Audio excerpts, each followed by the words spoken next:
Suivez Congo Buzz TV à travers les réseaux sociaux.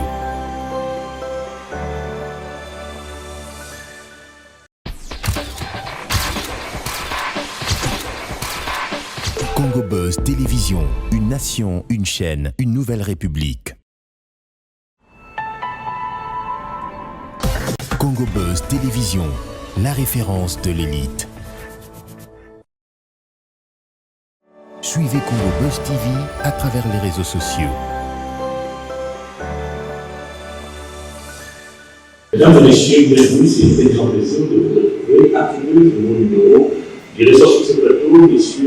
Alain Polo-Toura, un homme politique de notre pays qui fait parler de lui depuis un moment. Avec lui, nous avons passé à la revue cette proposition des styles du député national pour le compte de la circonscription électorale du Mohamed qui propose la modification du mandat du président de la République. Il souhaite qu'on puisse passer de 5 à 7 ans de son permettre au président de la République de matérialiser correctement sa vision.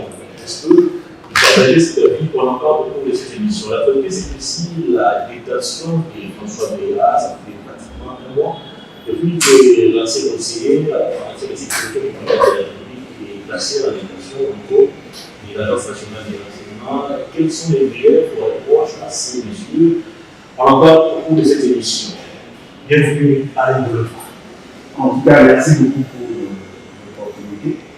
Comment allez-vous? Oui, ça va bien faire. Une nouvelle classe politique de l'opposition. Et moi, ça a évolué. Oui, ça a évolué très bien. Bien qu'il y a toujours des contraintes comme des années. Et nous avons entamé toutes les contraintes, entamé la création de partis débat, de répartition, comme nous l'avons dit la dernière fois. La nouvelle classe politique de l'opposition était un peu. Maintenant, nous voulons formaliser quelque chose avec 3 partis politiques.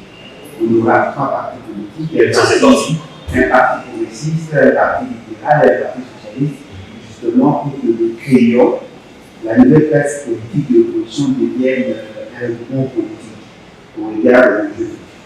Est-ce que la République démocratique, l'opposition socialiste, les progressistes, les libéralistes, est-ce qu'on respecte ça? On a les gens vont faire des alliances alors que les idéologies s'opposaient. Bon, en tout cas, les alliances politiques sont des alliances factuelles et très souvent c'est sur base de la doctrine et le programme de gouvernance. Ce n'est pas sur le plan idéologique, d'autant plus que nous voyons par exemple le MLC qui est un parti libéral, s'est retrouvé avec l'UPS qui est un parti dit socialiste, bien que dans la pratique il veut le libéralisme, et c'est sur base d'un programme et des ambitions de gérer ensemble. Ils sont mis ensemble, si je peux le dire, et voilà, mais une doctrine existe et surtout une idéologie existe, mais en réalité, dans la pratique, un parti socialiste ne peut pas être, comme nous voyons aujourd'hui, des partis socialistes qui mettent l'accent sur les dépenses liées au fonctionnement des institutions, au lieu de mettre l'accent sur le social. Les partis socialistes ne créent pas des impôts et taxes comme nous vivons aujourd'hui, et fort malheureusement c'est le cas chez nous. Donc ils vont plutôt dans une approche capitaliste que socialiste. Donc il y a une forte ambiguïté sur le plan idéologique et politique. Alors 2023 approche à grands pas. Comment se prépare la nouvelle classe politique de l'opposition? Est-ce que vous avez bataillé en 2023 pour essayer d'éviter quelque chose au niveau des institutions ou vous allez observer les élections à distance? Donc on ne va pas observer à distance, mais on va plutôt imposer un changement. Un changement radical. Non, mais nous sommes en train de nous organiser. Un changement radical justement parce que ce qu'on nous présente là, ce sont des solutions palliatives. Déjà au départ, lorsqu'on a eu à initier la réforme et la refondation de l'État avec la Constitution de 2006 telle qu'elle envisage à ces jours, l'intention était de mettre la population au cœur de toutes les actions politiques. Ce qui fait que l'article 5 de la Constitution a constaté la souveraineté du peuple dans ces dispositions, ce qui veut dire que toutes les politiques qui doivent être menées doivent passer impérativement par la population. Et on dit que le pouvoir émane du peuple. C'est-à-dire c'est le peuple qui transfère son pouvoir d'agir à la personne de son choix. Fort malheureusement, dans la pratique, ce n'est pas ce que nous faisons. Aujourd'hui, il y a des cas démocratiquement élus, et cela se met en porte-à-faux avec la philosophie de la Constitution et surtout de la population. Et nous considérons que dès lors qu'on n'a pas résolu ce problème, on ne peut pas devenir. Parce qu'au regard des données sur le terrain, nous nous rendons compte que M. et sa corde ont déjà eu à compter les décors et à ficher. Et aller aux élections, c'est cautionner, apporter un chèque en blanc à ces bandes qui voudraient nous imposer cette manière de faire. Et pour nous, nous considérons que la solution est la meilleure, que la population recouvre d'abord son droit souverain et donner le pouvoir à la personne. Donc, s'il faut utiliser votre raisonnement, c'est plutôt une gestion il faut d'abord organiser ça. Non, nous pensons que avant que nous parlions d'élection, il faut d'abord extirper dans le système tous les éléments malicieux en enclenchant l'article 64. On va parler de l'actualité. Steve Mika est député national élu en 2011, en 2018, il a été élu en mandat. Il vient de proposer, il vient de faire une réflexion pour lui, il est 5 ans là, c'est vraiment un but. Il faut qu'on puisse passer à 7 ans de son imaginez ses actions, poursuivre ses actions et tout ça. Comment vous avez agi ici? Bon, je ne sais pas quelle est la nature que vous doit apporter à ces fantasmes de ces messieurs. Il s'agit des députés nationaux. Oui, c'est un issue. Les fantasmes de ces messieurs, nous connaissons tous, c'est militaire. Est-ce une proposition? Est-ce une réflexion? Mais dans tous les cas, c'est une réflexion erronée, justement parce que ça n'a pas été mûri, ça accuse beaucoup de faiblesse, ça démontre la qualité de l'homme et nous comprenons. Vous savez, la Constitution a consacré la révision de la Constitution, comme nous pouvons le dire, et on a eu à énumérer un certain nombre de matières que l'on peut réviser.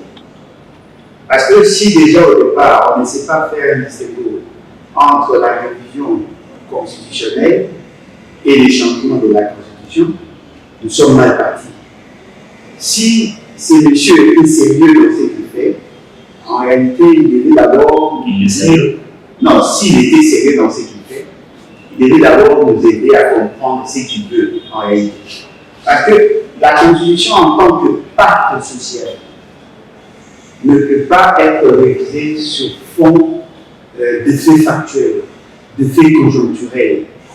Aujourd'hui, on ne peut pas changer la Constitution pour permettre à M. Félix d'achever ou de parachever un fameux programme que nous connaissons. Non, mais voilà, mais lui, vous avez dit que pour bénéficier à. Non, mais voilà pourquoi je dis que c'est un raisonnement tronqué. Justement parce qu'il n'a pas su mettre plus d'intelligence dans sa démarche. Comment peut-on changer la Constitution justement pour permettre à un président de parachever son programme? Ça dénote de la légèreté. Mais quand il refuse qu'on puisse personnaliser Il refuse.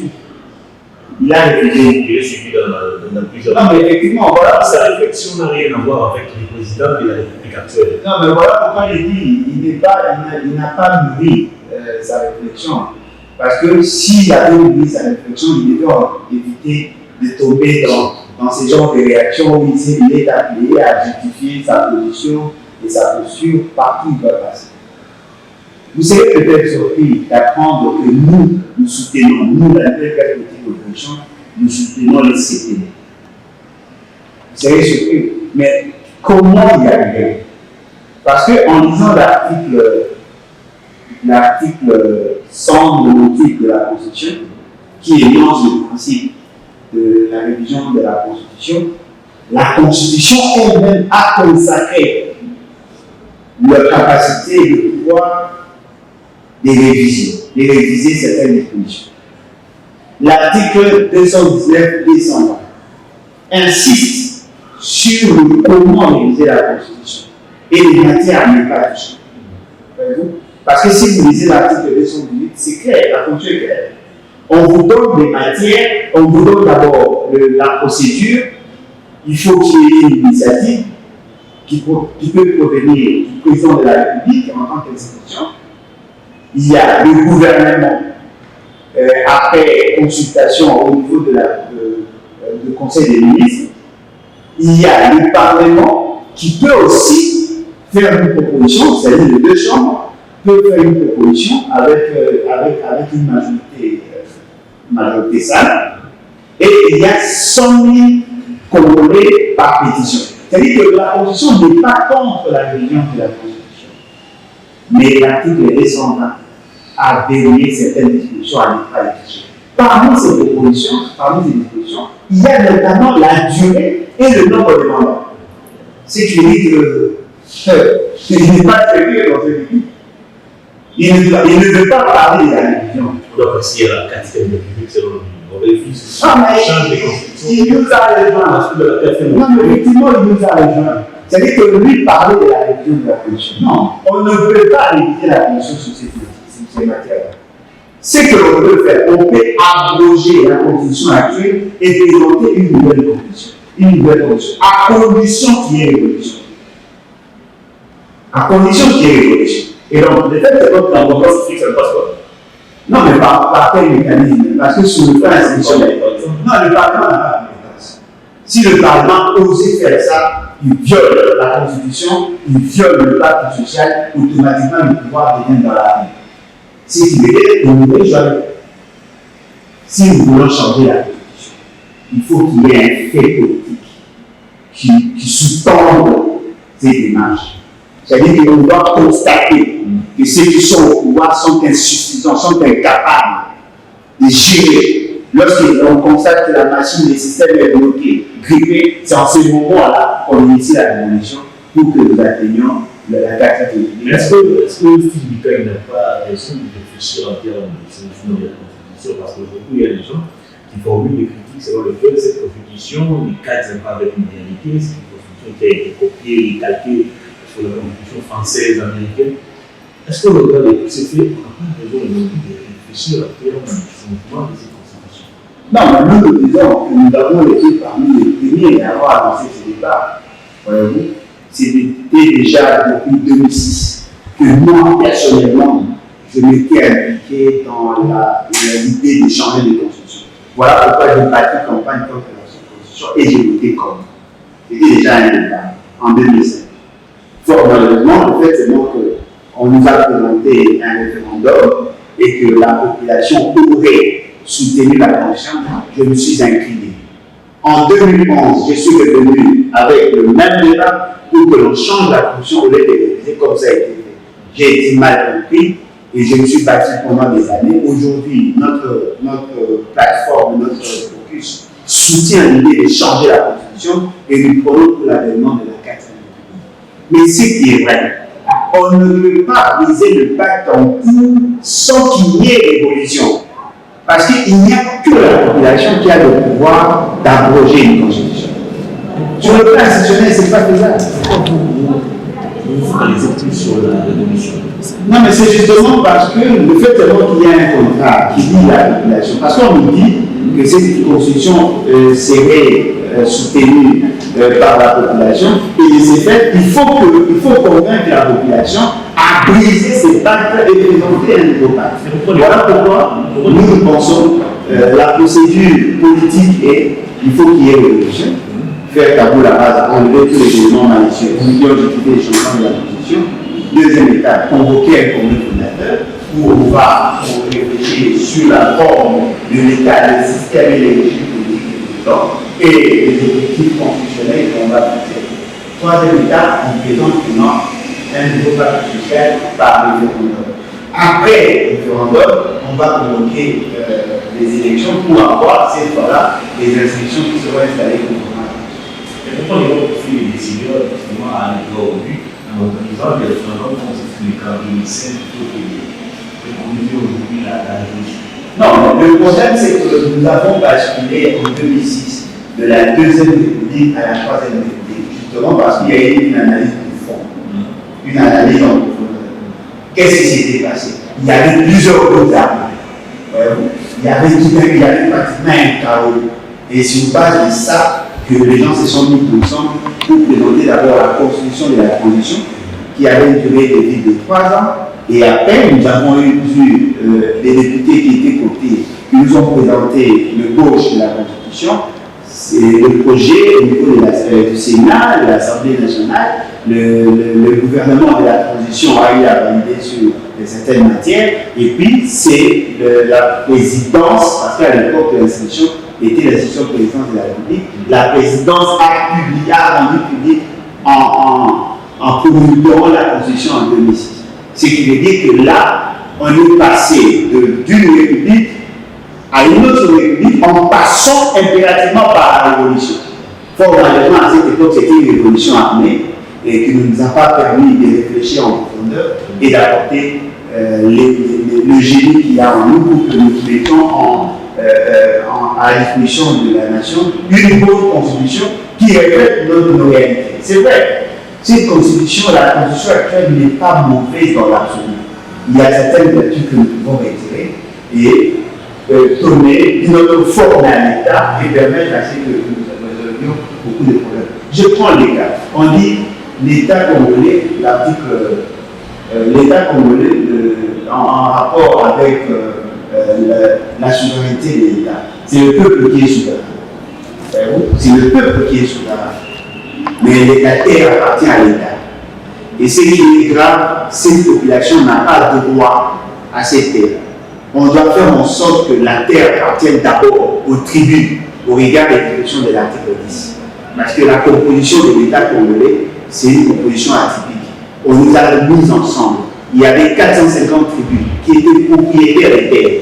Et l'État ne peut pas récupérer le droit des terres pour les gérer à son niveau. Et là, nous pensons qu'il faut revoir cette réalité. Les populations doivent suivre de leur terre. Les populations doivent être les propriétaires des terres. Mais eux doivent faire partie de l'État. Très bien.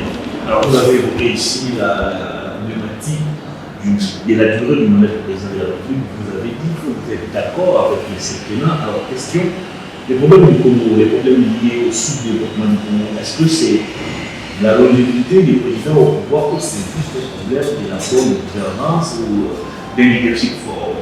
Si vous prenez aujourd'hui les cas du Botswana, par exemple, c'est une question. Mais je n'ai jamais entendu au Botswana un débat du genre 5 ans de constitution. Non, jamais. Si il dit c'est comme ça, c'est pas un problème avec le Congo. Est-ce que c'est la longévité d'un président au pouvoir ou c'est la question de la bonne gouvernance? Bon, je crois que les deux valent la peine d'être réfléchis. Parce que premièrement, aujourd'hui, le problème de la mauvaise gouvernance n'est pas lié à la durée, mais plutôt au choix contradictoire. Ce sont les choix contradictoires qui constituent un frein au développement ou à la transformation des structures. M. Félix Tshisekedi a accédé au pouvoir le 24 janvier 2019. Si seulement il avait respecté son propre programme, il aurait peut-être pu jeter les jalons d'une autre manière de gouverner. Et fort malheureusement, lui-même est constitué un blocage.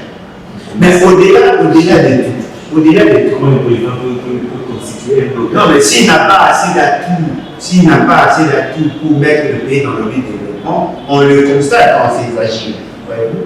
Mais ce qui est vrai, c'est que nous sommes un pays atypique. On doit se l'étudier.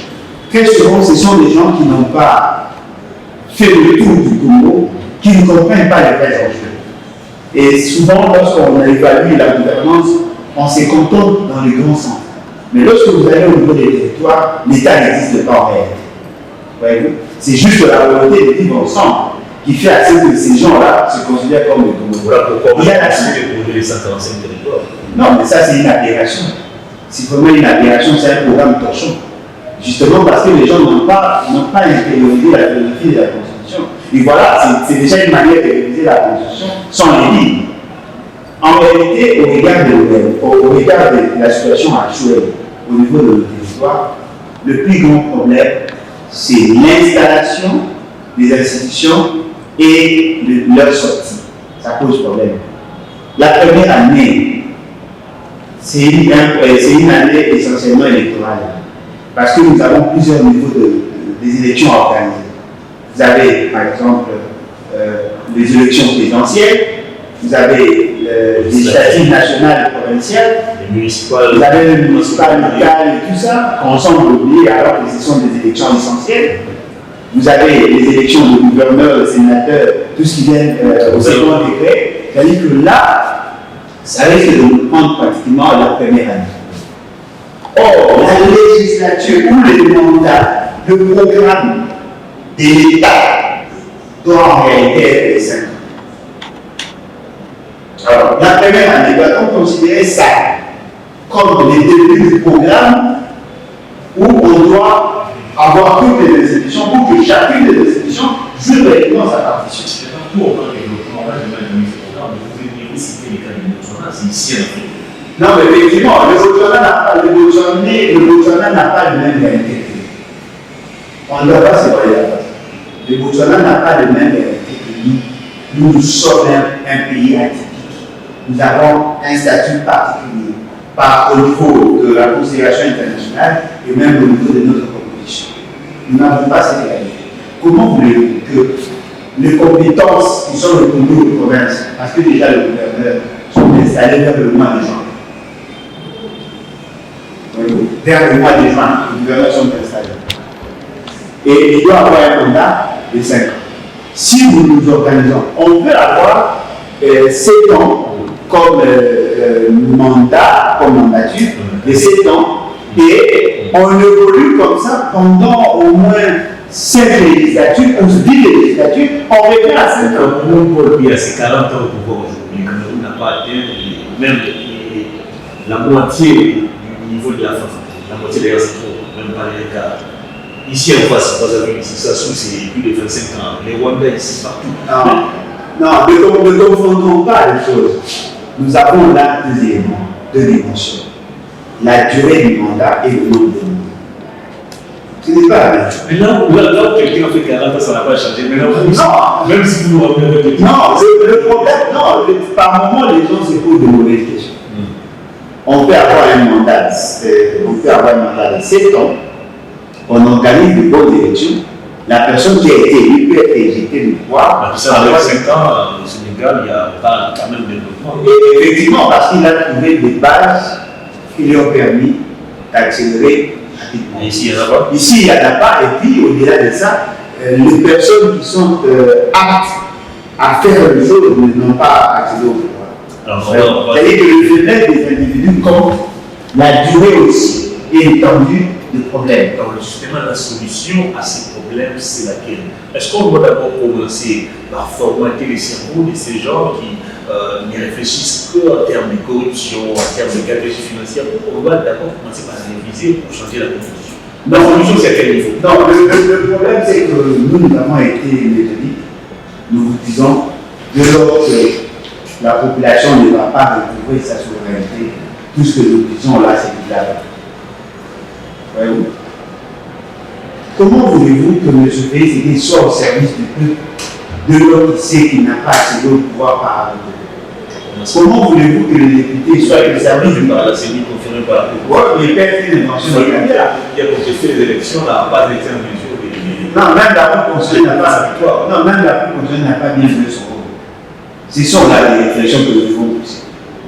Aujourd'hui, on peut mettre le pays dans l'orbite de développement avec un mandat de 5 ans ou de 7 ans.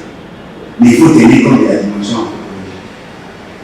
C'est là où peut-être les gens ne nous comprennent pas. Parce que ceux qui sont là, s'ils avaient des atouts, ils pouvaient faire mieux. Mais ils n'en ont pas. Voyez-vous, ils n'en ont pas. C'est-à-dire que le fait qu'on n'a pas tenu compte de ces réalités, ça pose problème. Et nous ne disons pas que l'idée du septennat, c'est une bonne idée dans l'absolu. Non. Mais nous tenons compte de la dimension anthropologique, des faiblesses, de nos faiblesses et de nos réalités sur le terrain. Aujourd'hui, donner au gouvernement un mandat de 5 ans, c'est très difficile, d'autant plus que l'exploitation pour le mettre en place. que de nous prendre comme ça. Justement, c'est parce que vous, acteurs politiques, vous ne voulez pas avoir de boutonnerie, vous voulez avoir des tours, vous avez fait de la gestion du pays, un partage, comment vous appelez ce partage du gâteau, vous voyez un peu. Non, mais ça ne va pas changer aujourd'hui. De même, Bolodjo va accéder au pouvoir, cette histoire va durer. Non, mais attendez, Alain Bolodjo va accéder au pouvoir en tant que président ou en tant que détenteur de la majorité parlementaire. C'est ça la réalité. C'est-à-dire que le fait c'est bon que nous ne voulons pas nous poser des questions. C'est vrai, il y a des questions qui apparaissent à nous. Mais nous pensons que nous devons avoir effectivement ces débats, pas dans le contexte actuel, mais ça vaut quand même la peine. Il faut réfléchir sur le disciplinat. Il faut réfléchir sur l'insistance de la qualité de l'homme qui va être candidat. Il faut réfléchir sur l'encadrement de la candidature, parce qu'on ne peut pas être candidat président, candidat député national, candidat sénateur, candidat député provincial, candidat gouverneur. On a pour suppléant, sa femme, effectivement, tous ces éléments-là, nous avons réfléchi, mais là, il ne s'agit pas de la constitution de l'État. Très bien. Alors, on va terminer ce débat. Alors, on va rejoindre Steve pour débattre du septennat. Non, on n'est pas dans la même approche. Lui fait ça pour soutenir Félix Tshisekedi. Nous voulons qu'il y ait d'abord réfléchir. Sinon, il est aussi dans son histoire des fonds patriotiques du pouvoir où il se bat pour qu'on puisse supprimer les institutions du Tétivore. Comme c'est dans l'Assemblée provinciale. Non, mais parce qu'il n'a bien compris. Non, il n'a bien compris. C'est ça, l'histoire de l'Europe. Non, mais c'est ça, c'est la volonté de la classe politique, de l'opposition de l'Europe. C'est ça qui a été créé.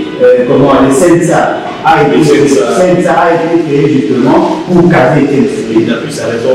Non, mais ça a été créé pour caser Tétivore. Non, pourquoi ça fait?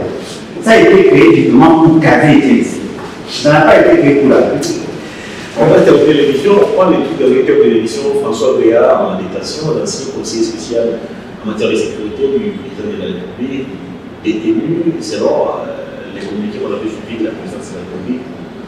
Des indices sérieux de coup d'État qui pesaient sur lui. Jusqu'à ce jour, on n'a jamais connu la suite de cette affaire. François Béard est toujours en détention. Qu'est-ce qui se passe? Bon, nous sommes mal placés pour le dire, parce que nous ne sommes pas dans ces fameux systèmes qui fait son œuvre de diriger, bien qu'il n'y a pas d'élection.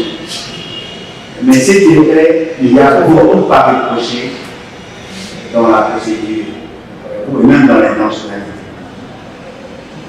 La question sécuritaire nous intéresse.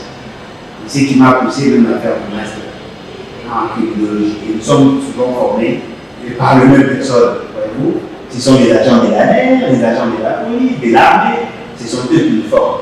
Donc nous avons voulu idée sur leur organisation, comment ils fonctionnent. Ce qui est déplorable, le conseiller spécial du chef de l'État, je ne parle pas de l'État, le principe, le conseiller spécial du chef de l'État, c'est le cerveau moteur sur les questions de sécurité de la République. Parce que la question de la sécurité, la défense et la diplomatie sont des domaines de collaboration. Et les deux éléments, c'est-à-dire la sécurité et la défense, au niveau de la présidence, la personne qui gère au quotidien ce métier, c'est le conseiller spécial. Et il connaît tout sur tout. Il connaît sur la gouvernance, il connaît sur les questions sécuritaires, il connaît les vérités de pays voisins, il connaît ce que nous faisons dans le police. C'est lui qui est le porteur de l'âme de l'institution présente dans le pays. On ne prend pas n'importe qui là. Et l'autre vous nomme conseiller spécial, c'est-à-dire que vous êtes un flic, vous êtes un agent. Et c'est ça votre domaine. On ne peut pas nommer un informaticien, on ne peut pas nommer un politique. Non, là-bas on ne nomme pas les politiques.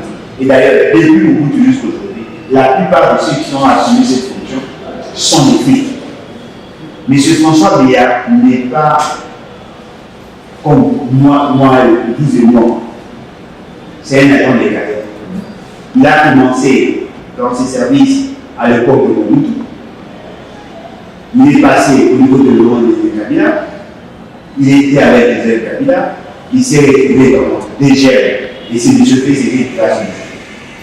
C'est-à-dire qu'il est dans son élément. Et dans sa fonction, il utilise l'ANER, il utilise la lumière. C'est-à-dire que c'est quelqu'un qui gère l'ANER. Et en réalité, l'ANER ne pouvait même pas l'entendre.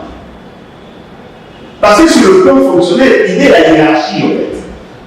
C'est lui le trait d'union entre l'AG de l'ANER et M. Félix.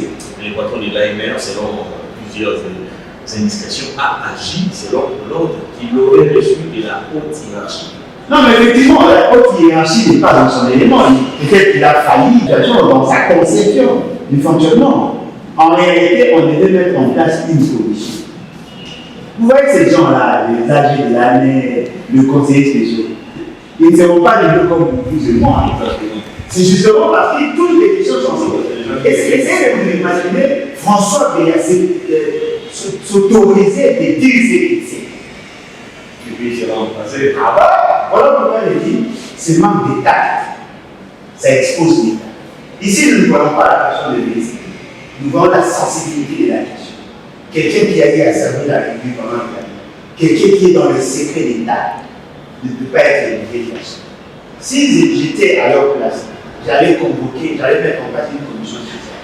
Vous prenez le Conseil national des sécurités, vous l'élargissez à certains membres du cabinet et vous entendez la personne dans ces cadres-là. Si la personne a fauté, vous les sanctionnez selon la nature de sa fonction.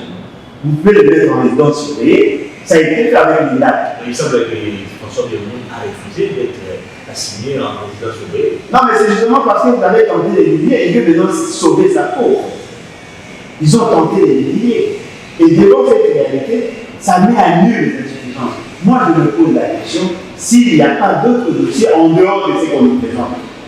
Parce que comment peut-on reprocher à quelqu'un le fait qu'il aurait l'intention de renverser le pouvoir, alors que connaissant la fonction qu'il assume, il peut provoquer un faux coup d'État justement pour empêcher qu'il y ait un vrai coup. Et je crois que nos enseignants sont encore là. Apparemment, ils n'ont pas été consultés.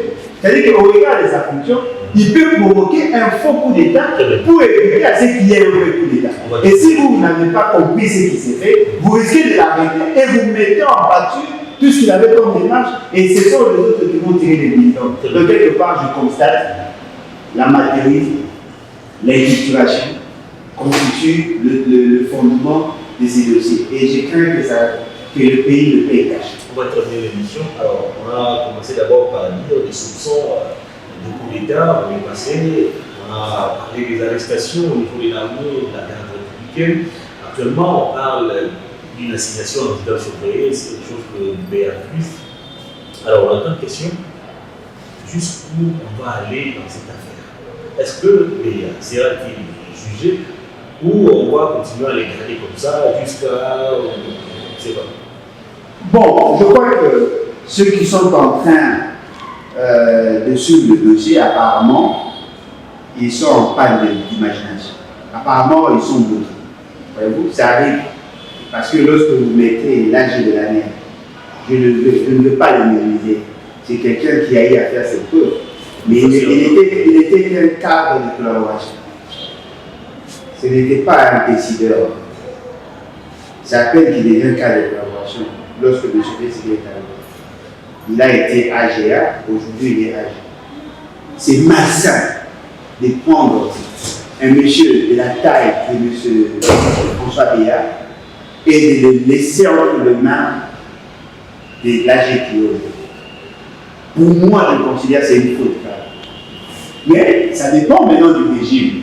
Parce que lorsque vous dites qu'il aurait obtenu le droit. Justice ou du régime? Non, ici, nous ne parlons pas de justice. Si on parlait de justice. Et tu dois décanter cette situation. Non, mais effectivement, si on parlait de justice, on devait se référer à l'article 17 de la Constitution qui voulait à ce que 2 jours après, qu'il soit présenté devant son juge naturel. C'est-à-dire qu'on devait prendre le dossier et l'amener au niveau du parquet, je ne dis pas de quelle instance, du parquet, qui devait l'entendre. Et comme ça, on allait lever l'option sur le plan judiciaire. Mais là, nous sommes sur le plan sécuritaire. C'est-à-dire qu'ils sont encore la recherche des éléments, parce qu'il n'y en a pas assez. En réalité, s'il y avait assez d'éléments en charge de M. François Béat, aujourd'hui, on serait déjà en phase d'une condamnation. Mais le fait seulement qu'ils n'ont pas assez d'éléments, ils essayent de faire le colmatage, de chercher à expliquer ce qui se passe, et apparemment, eux-mêmes sont débordés, et au finish, le monsieur risque de rester dans cette position jusqu'à la fin du mandat, et c'est lui qui viendra. Probablement, il va lui donner. Très bien. L'émission est terminée, mais sinon, j'informe les téléspectateurs qu'Alain Boulot est aussi un écrivain. Il est auteur d'un ouvrage qu'il avait ici avant, en plus de nouvelle émission, mais j'ai la pris juste à quelques minutes de l'émission. Comment les amoureux de la lecture peuvent entrer en possession de cet ouvrage? Ah, ok. Oui, nous avons écrit depuis 2013 un livre intitulé Forêt congolaise, conflits nébuleux, objectifs écologiques et économiques. Nous avons tenté de faire une analyse croisée entre les objectifs écologiques et économiques. Nous avons déjà anticipé sur la posture que devait prendre notre République par rapport à tout ce qu'il y a comme COP. Et fort malheureusement, lorsque j'ai suivi nos amis qui étaient dans COP 26, je me suis rendu compte qu'ils n'avaient pas pris le soin des livres de notre ouvrage. Dans cet ouvrage, nous avons démontré que la pauvreté et la dégradation de l'environnement sont deux phénomènes auto-entretenus. C'est-à-dire que lorsqu'on met l'accent sur la conservation de la forêt, on condamne la population riveraine à la pauvreté. Et lorsqu'on laisse exploiter de manière sauvage, on condamne la population à la pauvreté. C'est-à-dire que nous devons chercher les justes milieux, exploiter mais de manière rationnelle. Mais aussi insister sur la capacité de captation de fonds extérieurs. Alors, où on peut trouver cet ouvrage? Alors, je vous signale que l'ouvrage vient de parvenir, c'est les forêts congolaises, conflits nébuleux, objectifs écologiques et économiques. Livre signé Alain Bolo Ibola. Donc, procurez-vous ces livres, qui est très riche en informations. Alors, comment les téléspectateurs peuvent. Il suffit seulement de vous appeler. Ou de nous appeler directement à plus 243 81 250 28 51 81 250 28 51. Vous pouvez en avoir. Et, on en a au niveau de la France, Belgique, États-Unis. Ici, bon. Pour ne pas aller au commercial, je préfère ne pas donner de montant. Alain Bolo, merci de votre disponibilité. C'est moi qui vous remercie. Fin de cette émission, à toutes et à tous, merci d'avoir suivi. Au revoir. Suivez Congo Buzz TV à travers les réseaux sociaux.